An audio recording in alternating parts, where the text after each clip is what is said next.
Hi, I'm here today to talk about the energy flow in ecosystems. Sometimes this is referred to as the food chain and food web notes. So, as we get started here, I always like to do this little activity. Again, we're not in school, but you can actually see, kind of the point in this. So, I say, think about your dinner last night, or think about your lunch or a breakfast. Think about a meal that you recently had. For myself, I had pizza and a salad for dinner last night. So I think to myself, all right, salad. Salad is lettuce. Lettuce comes from a ground. It's a type of plant. Okay. Plant gets its energy from the sun. Next would be the pizza. So I got to break it apart basically into three different parts. You have the dough, you have the cheese, and you have the sauce, right? So the dough probably comes from is type of grain or wheat, which would be a producer, comes get their energy from the sun. You can think of the cheese. The cheese comes from cow's milk, cow milk.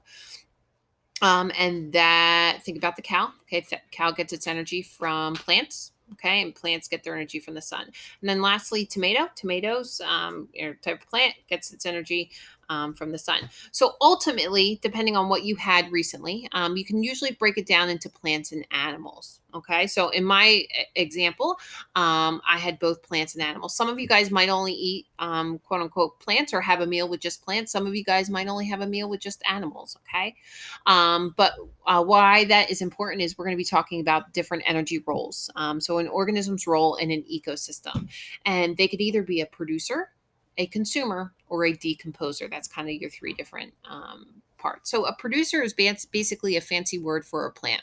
So, an organism that can make its own food. Okay, it says, can you think of some producers? Well, luckily for you, I didn't put a picture there. Luckily for you, anything that's green for the most part outside or has some green components can be an example of a producer. Okay, so grass, tomatoes, trees, different types, anything that you would grow in the garden, any sort of fruit or vegetable would all be examples of producers. Next would be a consumer. This is the larger category in terms of amount of organisms. So it's another word for an organism that obtains energy by feeding on other organisms. What's really important about a consumer is that they are classified by what they eat. Okay, so the consumer category it can kind of be broken down into smaller subcategories. Producers, on the other hand, which we just were referencing, they're basically a producer is a producer is a producer. Okay, so here's your consumers. There's four types of consumers: a herbivore, a carnivore, omnivore, or a scavenger.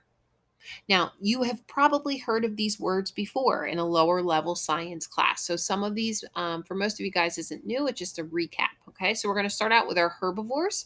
Herbivores are consumers that eat mostly plants. So, most of their diet consists of plants. Next would be a carnivore, where most of their diet consists of animals or eating other animals.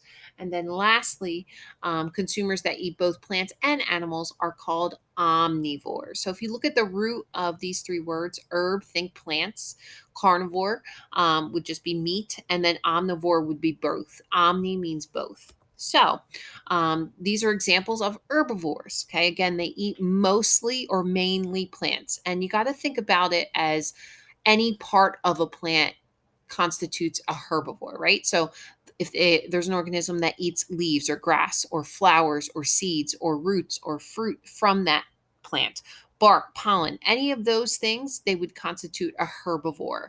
Some example organisms of a herbivore would be a deer, a horse, a rabbit, a cow, bees, sheep, grasshoppers.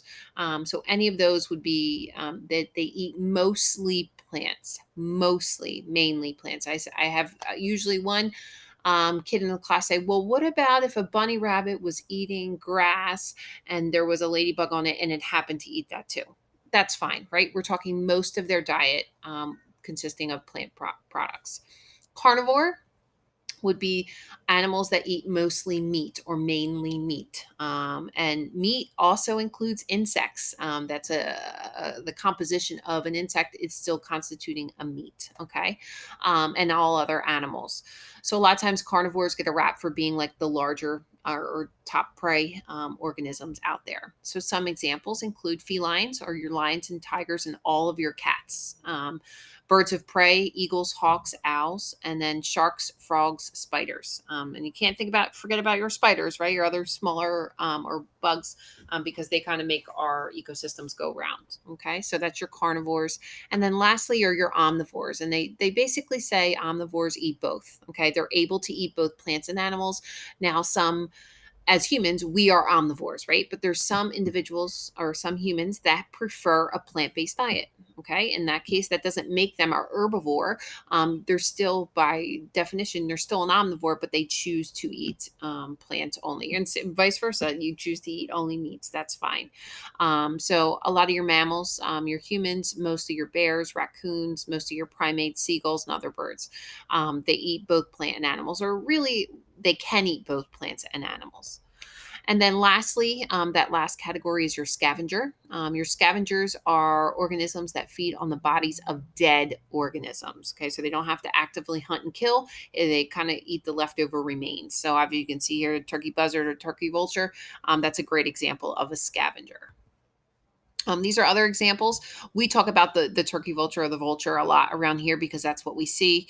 But a crow would also be a great example. We see them very commonly in our area.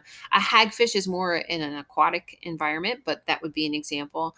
And then a striped hyena. Again, they're not found near us, but that would be an example of, on the savanna or Great Plains. And then our last category would be a decomposer. A decomposer, I'm very, very grateful for our decomposers because if we didn't have these organisms, we would be a huge pile of trash or a huge pile of waste products and it would really, really stink, right? So, organisms that break down waste and dead organisms and return the raw materials to Earth. So, that ending sentence is really important. Return the raw materials to Earth. That would be a decomposer. So a lot of your decomposers are going to be all your different types of bacteria. Okay. And then lastly, your groups of fungi, which a lot of students refer to as your mushrooms. So they eat or consume dead plants and animals and decompose them. And they reduce them into simpler forms of matter. They're going to be your decomposers. So up until this point, we have discussed the different types of consumers, as well as the differences between a producer and a decomposer. Okay, so we're going to continue. We're going to talk about a food chain and food web, and very simply put, food chains are simple, linear, whereas food webs are very complex. All right, and a lot of times, especially in the activities you're going to be doing over the next day or two, the food chains and food webs, they kind of encompass one another. You can take a bunch of food chains and make a food web, right? And there's no right or wrong answer as long as you understand that when you're talking about a food chain and a food web, you're talking about the passage of energy flow, not who eats who. Okay, so how does energy get passed from one organism to the next is the key understanding. So a food chain is a series of events in which one organism eats another and obtains energy. So if you look down at this example of the food chain, starts out with grass, then you have a rabbit and you have a fox. So energy, where does grass get its energy from? From the sun. Okay, so then the grass will pass its energy to the rabbit, and then the rabbit will pass its energy to the fox. Okay, not who eats who. That's really important. The arrows always go in the direction of energy flow. This is a nice little brain pop if you'd like to get a snippet on what we're talking about. Next is a food web, which consists of many overlapping food chains. So if you look right here, if you could follow my cursor, we'll start with algae, okay? And then it goes to the Delphinia, then it goes to the damselfly, okay? So that's an example of one food chain in this whole food web. Continuing, you can see, we'll start, where we can start here. Okay, so this is we'll start with the algae again. The sage, then the geese, okay? Or the sedge, excuse me, and then the dragonfly, then the frog, right? These are all smaller examples of food chains, but together they make up a food web. You really talk about all the living organisms in the food web, okay, in a certain area. So all of these organisms are going to coexist in that ecosystem, and you're talking about how they pass energy from one organism to the next. Um, the last part is talking about, which isn't really important. We're not going to quiz you on it, but just to give you a little snippet, is something called an energy pyramid. So, food web, food chain, you probably have heard of them before. I kind of went into detail about how they are, how they're used. An energy pyramid is a very similar concept, but it's shown as a pyramid to show how energy is passed from one level to the next. And producers are always down at the bottom, as it says. Producers form the base of the pyramid, and then you have your consumers form your upper layers. Okay, and typically you have your smaller consumers, then your larger. They're called primary, secondary, and tertiary. Okay, so that's your energy pyramid. Again, each of these is called a different trophic level. Don't really worry about that, but just know there's a couple trends that happen as you go up. There's going to be less energy, less organisms, and the every energy gets passed. There's 10% that's basically consumed from the previous level underneath of it. Okay, so about 90% is released to the environment as heat, 10% of the energy is used. So that's, and J is a measurement, a joule for energy. Again, this is just kind of an overview of energy pyramids. Again, only about 10% of the energy from one level is passed to the next. This is a quick little graphic or visual of that energy pyramid. And then you have a quick review section. So try and answer. It says all organisms in the ecosystem needs blank from food to live. And energy blank shows how much food energy is passed from one blank to another through food chains.